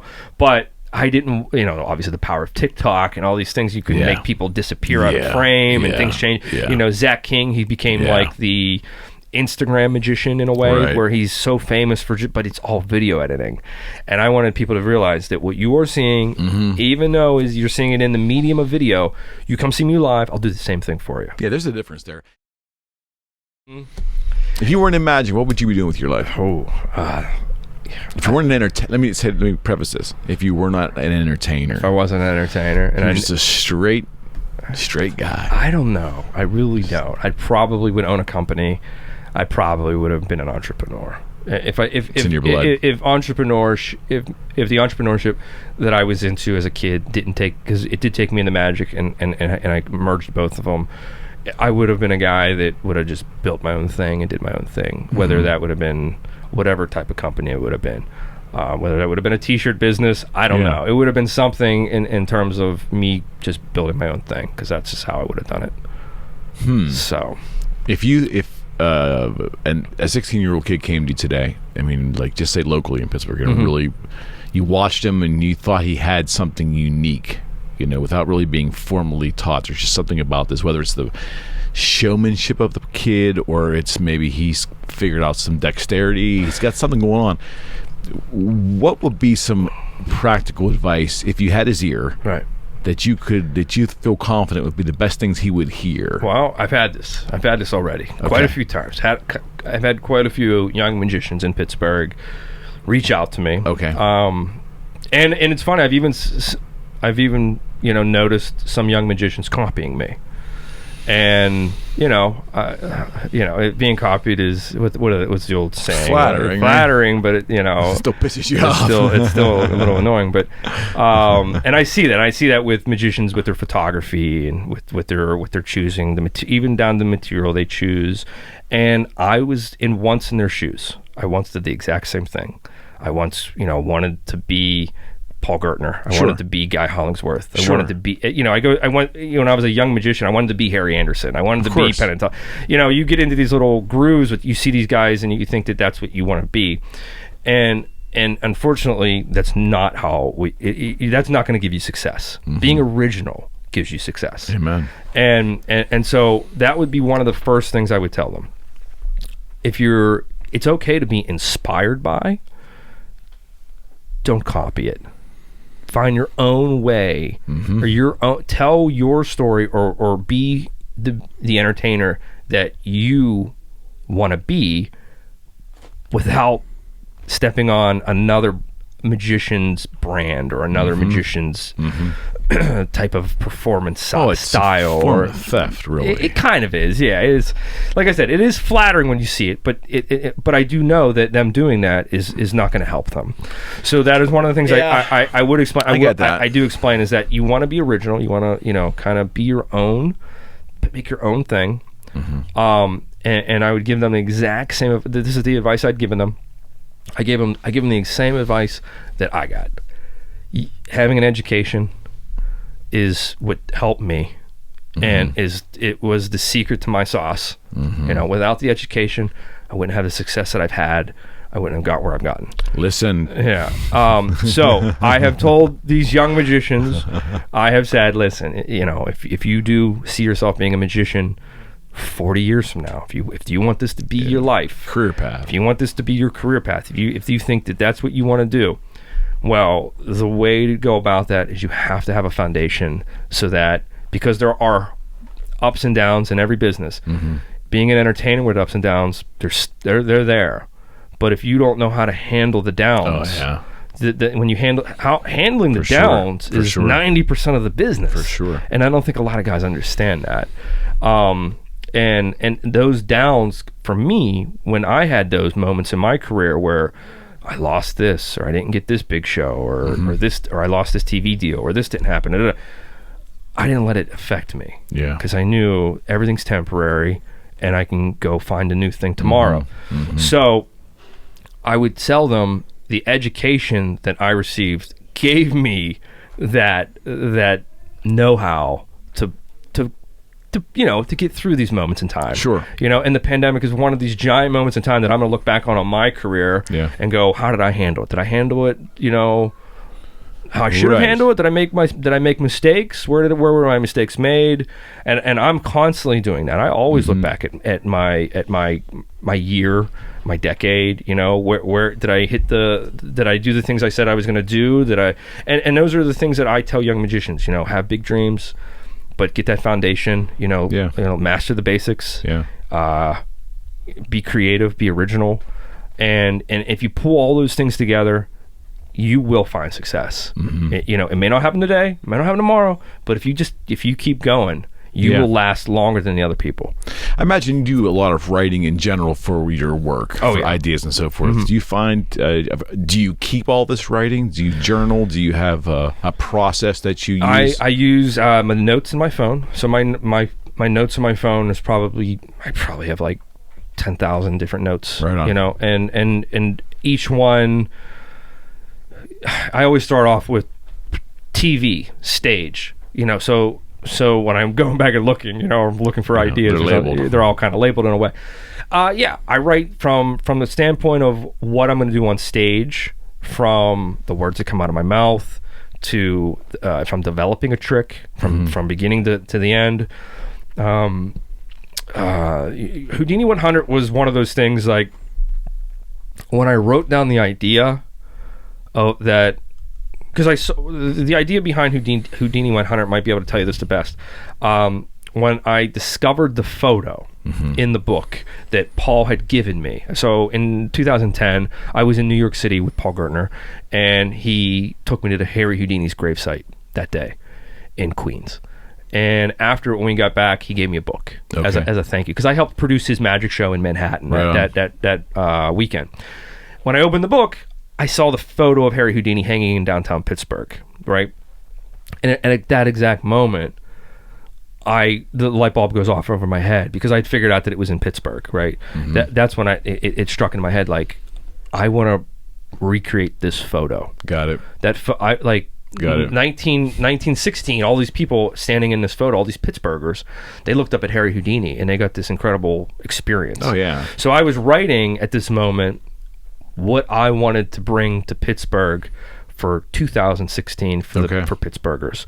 I wanted Pittsburghers to look up at me the same way they looked up at Harry Houdini. I wanted to scare the shit out of them the same way Harry Houdini scared the shit out of them. And I wanted to be like, all the way down. I wrote all the ideas out. Even some of them were so far fetched. Wow. Down to one of the ideas was, I want to be on the cover of the newspaper. The next day. I want to be on the cover of the Pittsburgh Post-Gazette, because in 1916, when Harry Houdini did it, he was on the cover of the Post the next day. And I'm looking at duplicating history. So that idea was written in the archive of all the stuff I wanted to create and come out of Houdini 100. And I made that happen, right before the stunt. That's pretty cool. It was fun. I was being interviewed by the Post, and they said, we're going to have press there and they're going to shoot it. And the next day when Houdini 100 was over, and that paper hit your doorstep and you're on the front page, that's when you felt the weight that went into that project. No doubt. Was like kind of off my, like, it was finally like, I did it. No doubt. But all those things started from notes in my phone, from ideas that came out of a book. The photo, the inspiration, and even one of the ideas that I had written in my phone back then was, and I told people this, I would show them the photo and I'd go, yeah, you're going to see a duplicate photo of me. and I'm going to have the exact same photo. I'm going to be hanging in the exact same spot. And I would say these things. Right on. And normally, like, I'm normally a guy that will move in silence. I don't tell people what I do. I do it. You see it happen. And then that's it. And I'm already on to the next thing. But on these, and at this moment in time, I purposely was telling people what I was going to do because it kept it pushing me. Of course. You know, it made no doubt. It made, because I knew that date, the pressure's on. The pressure was on. That I could not push that date. It was either Houdini 100 or nothing. And even going into that year, like, I was praying every day that I would have good weather, like all these elements. I was looking at every single, and then I had to start the training of it. Like that idea was written in the phone. Got to start training like Harry Houdini. Got to be upside down in your house to fix the blood flow in your body so that you can hang upside down for 20, 30 minutes if need. Because if I would get stuck up there, you know, or something would go wrong, or I would black out, you can do damage the longer you're up there. Doubt. So there was, but that process of writing, the creating, and that is what I really love that process too. I do. It's so fun for me to you know, pick a subject that I want to create or want to work on, whether it's Houdini, whether it's television, whether it's stage, whether it's 52 up close, whether it's a new magic trick that's going in my act. All these things are all ideas that get put into my notes. And some of them turn into nothing. Some of them will, but sometimes I come back and I'm looking through ideas and I go, "Oh shit! Like that was a good one. Like, wait, that'll work. That'll work in this show. Like, let me see if I can bring that." It's like one idea I wanted to do was I wanted to appear on stage from nowhere, right?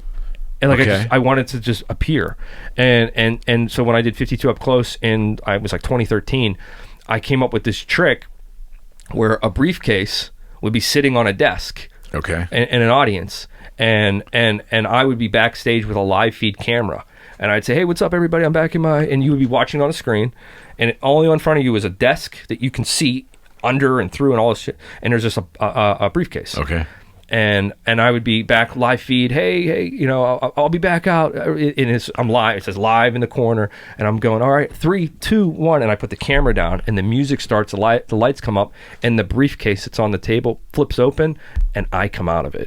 And I did that, and I made that come true. I made all that whole bit come to life, and that was written out, you know, in my phone for that show, and then I had to go down the rabbit hole of how do you do it, what method, you know, how do I mix and mingle the live, and you know, what part of it is staged, you know, what there's so much that goes on that, you know, we take it all for granted. It's so much of the entire conceptual performance, every little nuance. You don't see all the stuff that happens behind the scenes, right? And I think that's where, I guess that's the magic, you know. Some of it, there's many things that sometimes, like if you go to, you know, like a big show like a Copperfield or a Penn and Teller, there's a team there, right? There's teams, teams working behind him. When it's just you, it's a little different, you know. But there are still ways to have crazy tricks like that if you use this method mixed with this method mixed with this idea. You can build out these things and still have a really complicated magic trick, but it can be done pretty simple, you know. When it doesn't add too much to the to the element of, you know, of creating the show. But from an audience perspective, it's like when I'm writing a show, I'm always sitting in the audience's seat. You know, what do they want to see? What do they, not what I want to do, what do they want to see? You have to. You know, it has to be what I, obviously it's got to be something I want to do, but, you know. Are there trends in magic? Oh, yeah. I would say definitely there's trends. Yeah. So is it important that you stay on top of that? No. I go against the trends. Right on. Yeah, I don't like to follow the trends. So you are uniquely I'd rather just be my trend. Yeah, I'd rather set the trend and let people copy me. I saw a long time ago, I started doing, like, I was working on magic with Rubik's Cubes. Okay. This was years ago. Okay. And then that became a huge thing.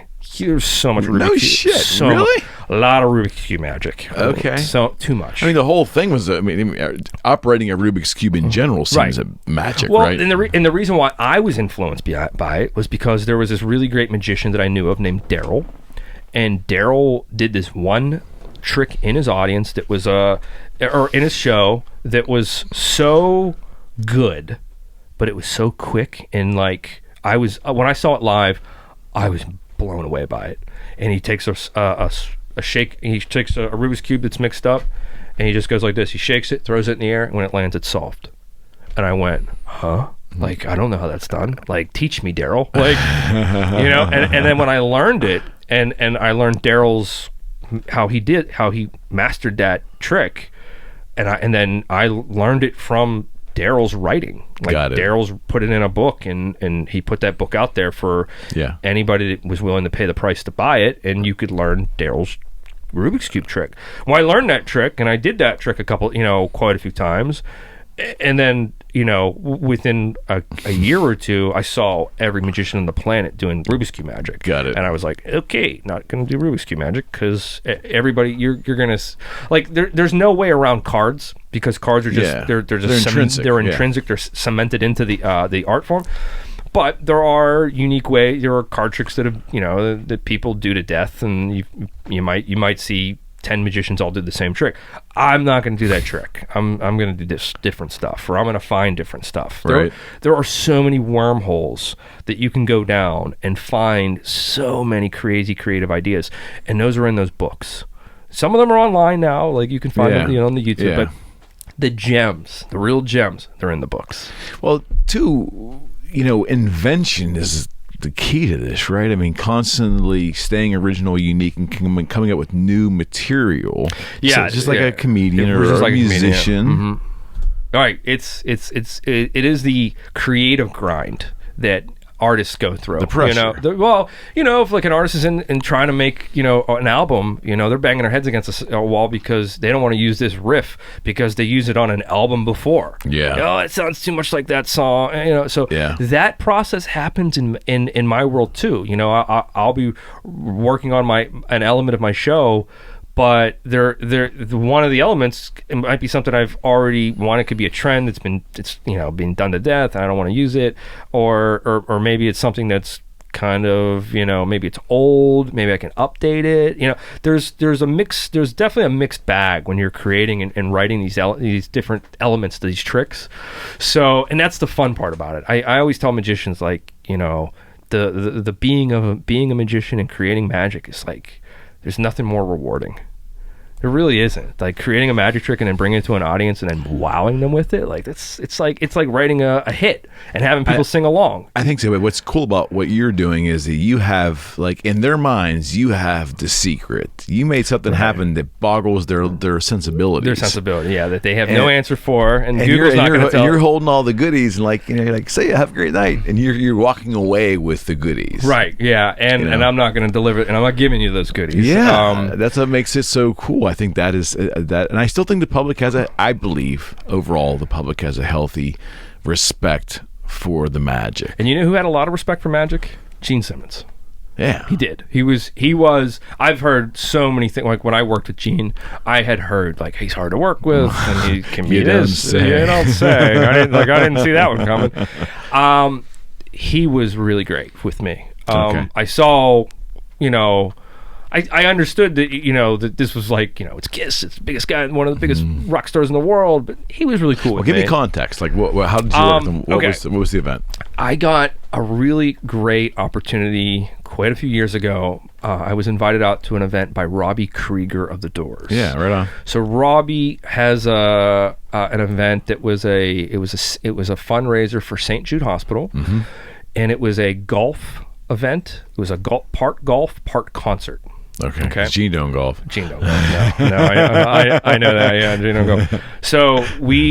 But Robbie's a big time golfer, and all of his buddies are big time golfers. So I would fly to LA, and I would go to this high end country club in Los Angeles. What's wrong with that? And along with that, and then I would just go. And then originally the idea was they wanted me to, like, go out on the course and, like, hang out. Like, just ride around. Like, I rode around with Robbie Krieger in his golf cart. Yeah. And he would ride me around, and he would, how cool is that? And this was what the idea was, because I pitched this idea, because they were like, oh, we could just have you in the green room before the big concert, because that's one of the elements too. Yeah. Was it an all-star band concert? What was it? Yeah, I remember. There's an all-star band, and I remember that. It's really, really wild, and he would bring it all, like, Kiss, and there were so many celebrities in, Chicago. The whole band Chicago was there. Like Chris Cornell was there. Jack Black plays. Like it's Lita Ford. I can go on and on and on and on and on and on. It's really that crazy. No Doubt like is there. Not Gwen, but everybody else. So it was just like seeing Robbie, and then obviously Robbie Krieger of the Doors, and they would bring in this guy that was a Jim Morrison lookalike, like one of the best Jim Morrison impersonators in the world. And then they would play like L.A. Woman and I mean it was like you were in 1969 at the Whiskey A Go Go in Los Angeles, and you're watching the Doors play live. Like that's what it really felt like. And I was front row. I was watching, and it was just like this. And then Gene Simmons would come out and he would jump in, and it was like an all-star band. So how I got involved was, they wanted me to come in and be in the green room and just hang out with the celebs and just do magic and blow their minds. And then that turned into me seeing the opportunity and going, hey, Robbie, like, dude, I can just come out on the golf course with you, and why don't I just like hang out on like the tee boxes greens, that are like when they're like there's a backup and like everybody's standing around, I got nothing to do. I'll come out and I'll do card tricks. And they were like, okay. So but I'm doing card tricks for like all these super famous actors. That's cool as shit. And like all these celebrities, pro athletes. I met Kato Kalin the one morning. Like I'm doing magic with Kato Kalin. Like it was crazy. It's just so nuts. And so the second time I was there, I've done this event maybe like 8 or 9 times. Okay. I've hung with Jack Black. Yeah, right on. Johnny Depp. But the year Kiss was there, it was just Gene. And then the other guy that the guy that took over Ace Frehley's spot, Tommy Thayer's there too, and I know Tommy. He's a huge golfer, big time golfer. Alice Cooper's there. I got to golf with Alice. Tommy Thayer, I played a hole with Tommy. So I got to, over the years, I got to become friends with these guys. Now the year that Gene was there, he was filming the TV series. Gene Simmons' Family Jewels. The Family Jewels show. It's probably toward the end of that then, right? Yeah, it was near the end, I would say so. Okay. All I know is Gene came in, and Robbie introduced me to him.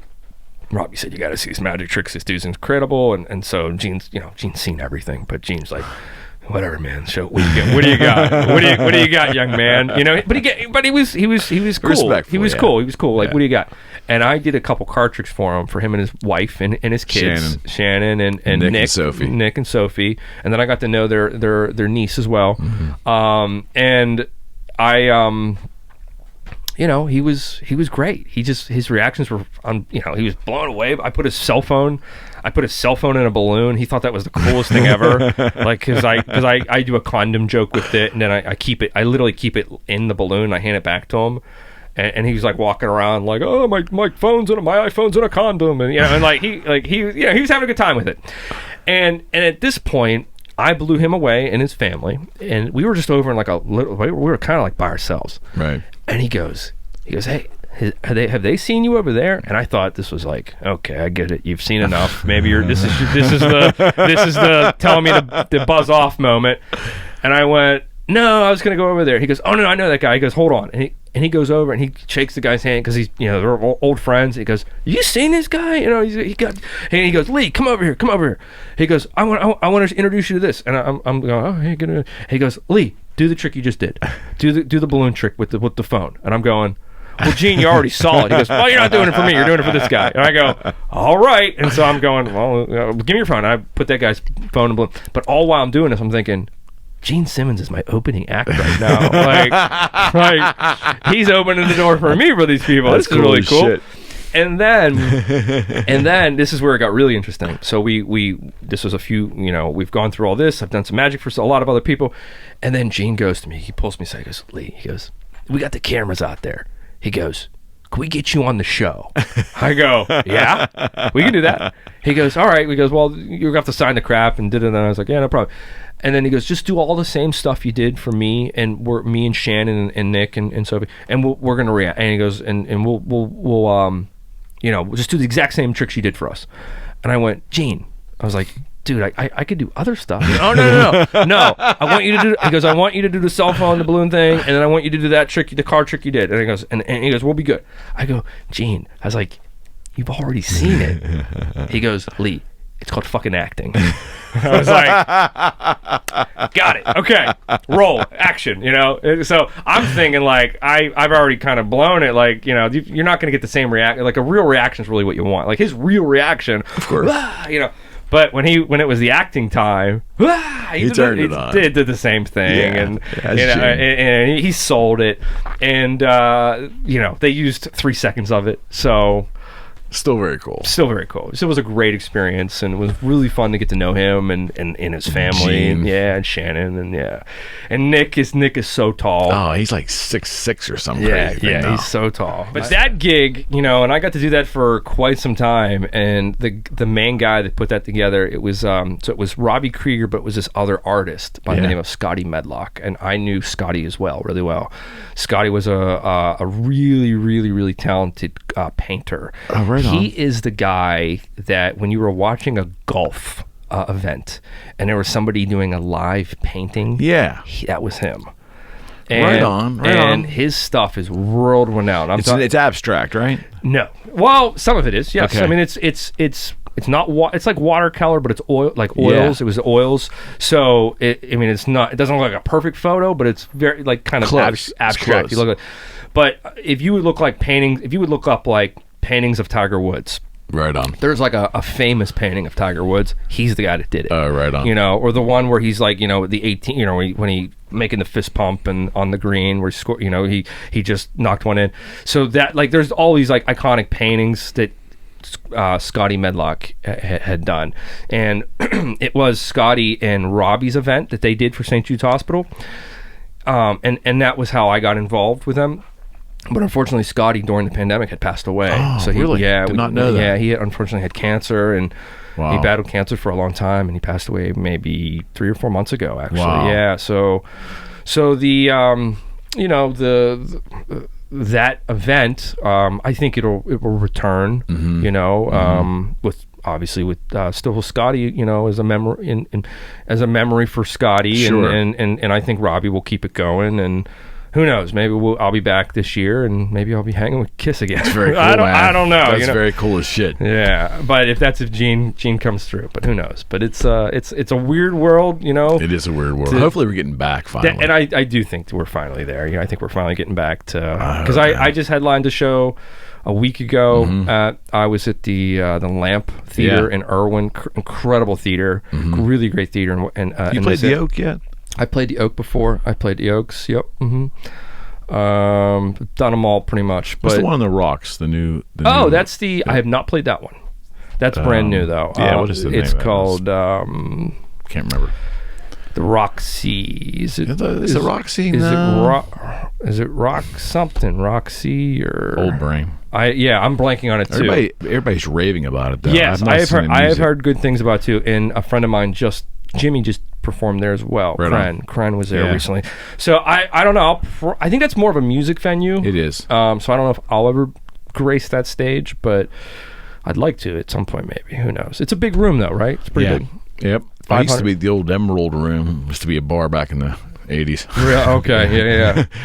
Everything was green. I think there was green velvet wallpaper or something, or I don't know, it was some kind. I saw what they did to the entire and decided I could not believe that place existed in the rocks. I was like, wait, what? Like that's a beautiful stage. Yeah, it's changing around. I mean, it's like it's starting to change around down there a little bit. That's good. Yeah, we need more places like that. More venues. More venues the better, but I know they're all in a way competing against each other. But after 2 years of being off, I think that the hunger is there for audiences. I think so too. So I just sold out the Lamp. We had an incredible show, great time. And now I'm getting ready to launch 52 Up Close. Yep, that's going to be coming back in March. Okay. So I'll have tickets will be on sale soon. So anybody listening, if you want to come see me live, 52upclose.com, leeterbosic.com. Mm-hmm. Those are your places that you can find tickets for my show. Facebook or Instagram. Is to find out where I'm at. Google them. You're not looking hard enough, you don't find them. I know, right. Just type in Pittsburgh Magician. You'll look me up. You have a good time? I had a great time, man. Yeah, great talking to you. Love to have you back, man. Cool. Yeah, we'll do some more magic then next time, too. That's fine. That's fine. I do a panel show here, so I get folks with different backgrounds Just get them together and just talk about life in general. It's been very popular. I'd love to have you. Cool, yeah, man. We'll talk about it. Absolutely. I mean, it means a lot you did this today. Definitely. No, my pleasure to come out and hang with you and talk and talk shop about the last 2 years and about magic. It's always back. It's always fun to get this going again and to be back in the groove and telling people where to see me and where they can experience magic and the cool stuff that I have planned. So I got some cool stuff in the works too. All right, my friend, and much more success to you as well. Thank you. All right, friends, we're out.